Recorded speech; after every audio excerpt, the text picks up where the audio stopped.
All right, guys, we're back out here. We have got a 9.9 high thrust Yamaha. It's a long shaft because they've got a long boat. It's a 4-stroke. It's the 9.9. It's a 2016. And what we're gonna do today is take and replace the thermostat and make sure that this thing is not gonna have any problems out on the water.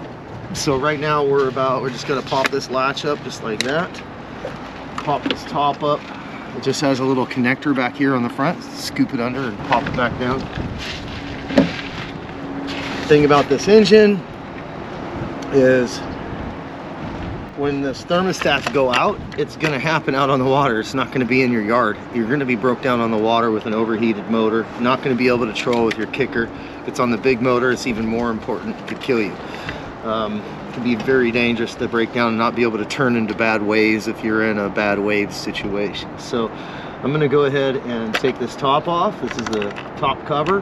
This is where our thermostat's located under here. And I will go ahead and show you this whole process here and everything on this engine for service. Okay, so again, what you're going to do to get this cover off is just pop this out here, up and around, and get it out of the way. Okay, now it's easy enough to just push up these tabs. We're going to free up one at a time. Be careful not to catch this in the way. So what I'm going to do is just loosen them all up, kind of move them around a little bit on each one until we get it to pop up just like that. And this is not going to be on your normal engine. This is an added throttle control unit that I've added to this. I have it disconnected right now. Normally it goes to my throttle here. Yes, I use braid instead of what they give it, what it comes with, because that tends to break a lot easier. This braid doesn't break. I removed it for this because I'm going to replace it and service this little deal here before I'm done and replace this wiring right here. So if you're wondering what the heck that is, you will not see that on your motor unless you have this wired. It's a remote control, throttle control. Pretty cool to have on there. When it's raining out, I can sit up in the front of my cabin. I'm just going to roll this back like that. I don't have to roll it back very far. And you can see here's our thermostat right here. Let's go ahead and get our tool out here. Let's see what size that is. I believe I've got it set up on here already. Might be the 10. It is just a 10 again. Let's go ahead and go to this. I like to loosen one side and then go to the other side. Same way I tighten it. I don't like to loosen one side and you could get it to jack up and get a little pressure on there. With this small of a piece, it's probably not going to be a problem. It's a little bit easier. You just take your extension off and then do the rest by hand once it's loosened like this. It's pretty easy. Now we're going to take these. And the nice thing is I have a video on. If I didn't have a video on, I'd say take pictures of everything you're doing here so you can go back and look at it. In this case, I've got a video, so I don't have to. So let's get two cameras focusing on what this thermostat looks like since 2016. And I've been using, oh my God, I've been using SaltAway to rinse this engine. I am not happy with this. This is SaltAway buildup. Look at that. That's all down. That's going to be down in my water jackets and my engine and everything. That's ridiculous. Let's see what the thermostat looks like. Look at that. It's welded in there with this junk. Wow. This is not good. Not good at all. That thermostat is completely gummed up in there. I'll be right back. All right, guys, we're back. Looking at this mess right here. This is using SaltAway, folks. SaltAway is not eating anything out of my engine. It's rinsing out some of the salt, but none of the scaling. If you go in salt water, SaltAway is not going to work. I don't understand why it's the number one. Look at that. I barely scraped it, dude. That's just, it's like some old man's freaking teeth. Okay, so let's just kind of get into this thing and see if we can work it from each side. I'm not gonna, you do not want to touch the surface of where it mounts at, okay? This is important. You want to make sure that you're working it off from the side that's not. There we go. Now look at that thing is at least in the closed position like it's supposed to be. Okay, there we go.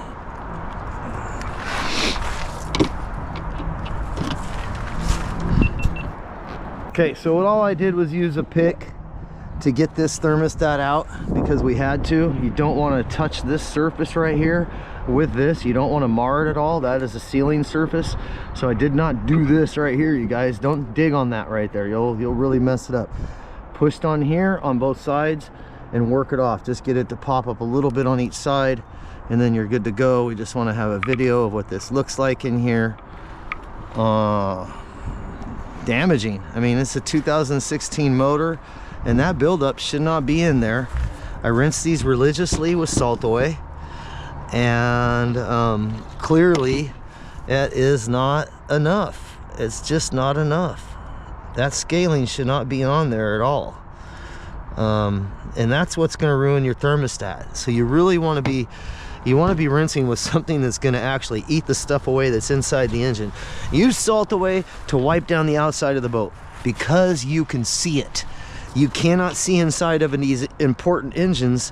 Here's a $4,000 engine. It was a $20,000 engine, and both of these engines were going to shit because I thought SaltAway was cleaning them out. Henceforth, we're moving on. What I'm going to do is check to make sure this part is correct. Looks like it. This will squish out to match that size. Looks like it's a little bit different size on the head, but that's okay. They'll change these over time. It's really about fitting in there. They're all going to buck up at about 140. Look like the right one. So I am going to go up and have this one checked. This one is a lot longer. When you look at it, even though they both just go down into holes, this looks like some cheap aftermarket style. Even though it says right on there Yamaha, this is what came in it in 2016 and this is what they're giving to me in it now. I think we're gonna call and do a parts check. Always do a parts check when you see this kind of stuff, guys. Be back soon. But right now what I'm doing is testing. This is Rydlyme, and this is my thermostat out of my 9.9 after rinsing with SaltAway for years. So if had I been rinsing with this, the inside of my motor wouldn't look like that, which is not, that's not good. That's all through your entire porting, your water jackets through your engine, and it's just going to keep building up more and more. And look at the inside of this. So, you know, using that SaltAway just didn't do it for my engine at all. It's pretty consistent with it, but Rydlyme, it just takes that stuff and chews it right up. Let's go get our pH tester and see what the pH is before we put this in there. Okay guys, I got my blue lab pen out here, and what I'm going to do is see what the pH is of this Rydlyme mixture with nothing in there. So right now it is at 0.7. Get a good view of that. Now we're going to drop this thing in here, and if that Rydlyme is still good, it's going to start eating away at all the buildup that the SaltAway didn't eat. You see those bubbles on there starting to perk some little bubbles. Now this mixture is not straight Rydlyme like I did in my last test. This is 2 gallons of water to 1 gallon of Rydlyme, and it's already been used to do that head from my buddy's boat. So let's just see where this goes. Okay guys, we're back again, just checking this. It's pretty solid at 0.8 now, and it's been eating away at that thing, and it's gone up to 0.8 already. So you know it's doing pretty good. Definitely getting it cleaner. Okay, pH tester is on. We're at 1.7. I'm going to take this cap off of here and see what we're reading. After soaking for half an hour, we're at 1.0. Look at that, you guys. So what I expect to see, and what you should expect to see, when I pull this out of here, it's gone from 0.7, the lower side of 0.7, 0.6. You saw it go up to 8. We missed 9, and we're all the way at a solid 1.0. And I want you to take a look at what Rydlyme with 2 gallons to 1 mix after being used on a cylinder head can do. So I'm going to go ahead and use this to still flush my motor. If 30 minutes can still do this and get it that clean without any kind of pressure pushing it around by just sitting, when you run this through my pump system, the force of that water pumping through there on top of using this product, 2 to 1, 2 gallons of water to 1 gallon will do the trick. And if you just bought a used motor and you don't know the history of it, I suggest one thing. Take it and build your pump system, take the thermostats out and run Rydlyme through it. Use the pH tester or just do it for 24 hours so you know that all your water jackets and everything are cleaned out. You saw what this one looked like and this one looked like in both of my videos after using SaltAway for a few years redundantly. Okay, so what we're gonna do here is we've scraped and cleaned this out enough to go ahead and pop it back together. There we go. You always want to note which way they came off so that you can put it back the right way. This is the new thermostat. And you always want to double and triple check these things. Okay, make sure it seats really good on there. See how well that seats. Okay, it's nice and clean. It's all lined up here. I'm gonna go ahead and slide this bad boy back over here. Okay, our holes are lined up. Oh, it's pretty close on there. I'll come over here and get our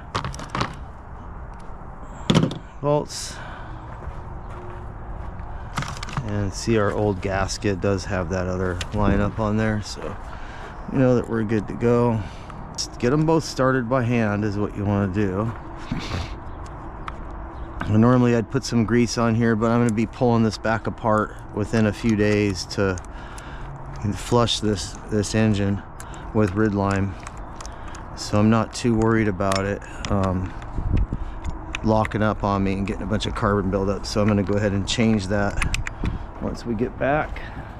And for now, again, on these little bolts on these engines, you want to avoid using the bigger wrenches for this unless you're doing a spark plug. You don't need that kind of leverage on these kind of bolts. And barely snug it down, barely give it just a small 1/8 of an inch turn on each one, and just go back and forth, back and forth, from side to side. And I'm going to just get a little bit of a 1/4 turn on each one, and this way you keep, this is how you keep, when they stop wanting to turn with that same amount, you're just giving it that little bit of a 1/4 turn.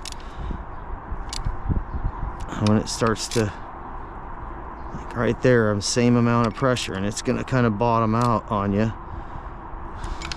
Never grab the end out here, it gives you leverage. That's why I have a short wrench right here. If you have one out here, you got so much leverage, you can snap these bolts off really easy. Especially if you're a newbie with being a mechanic. Okay, and I showed you guys before what happens when you snap a bolt off.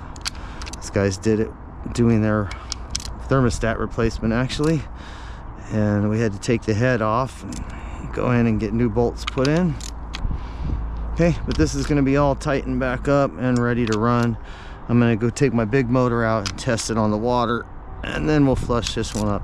So I'm not trying to get more than just a 1/16 of a turn out of them now. And this one moves just a teeny bit, this one doesn't, and now that one doesn't. And I'm only putting about 10 pounds of pressure on there. And then pop down, pop them and seat them back into their little plastic rivets. And if they don't want to go in, just rub a little grease on them. These have a grease on them already. And then make sure you route your wiring exactly the way it came. You can end up with a boat fire, and you don't want to have a boat fire. So make sure these wires are exactly where they go so they won't hit these belts or against any of the wiring they shouldn't be against. So tuck it in behind there. It's the other reason why I always take video or pictures. Take pictures or video before you take it apart, So you know for a fact you got it back together the right way, and then triple check. 1, 2, and touch. Fixed, fixed, fixed, fixed. Done, done, done. Check, done. I put this clip back on that bleeder down there, so we are done. Oil never got changed. We're gonna flush this and then do the oil change. So up, that flush mount was loose. Okay, you're gonna go over to your cover, and this is where your cover goes right back on here. It's pretty easy.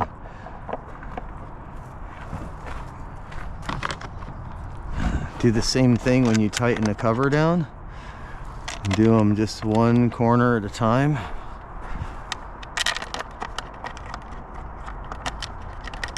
And that way it doesn't lock up, because if you tighten one corner down all the way, it lifts up the other corner, and these threads will not go in and turn by hand like this.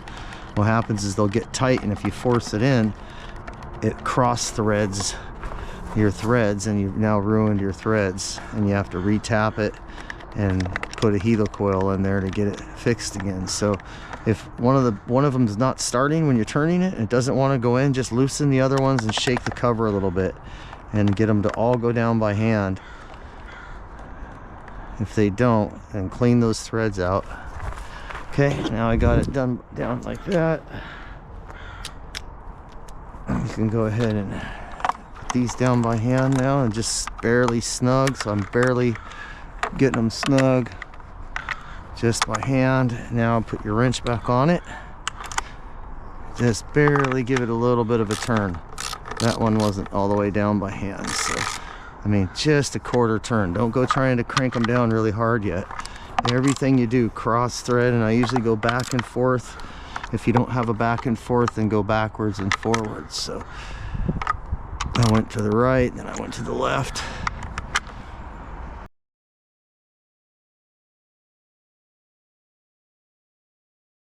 So I suggest, if you are not a motor guy and haven't broken a lot of bolts off, I just suggest that you go ahead and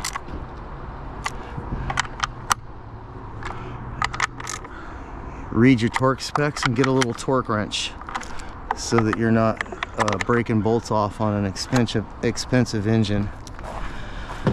Okay, thermostat's now replaced and cleaned. We'll flush it when we're done and back. Again, touch everything 3 times. Done, done, done. I hope this helps you guys out. We'll see you guys at the next one. Peace out. Peace out. In case that was too close, my mustache is in the way.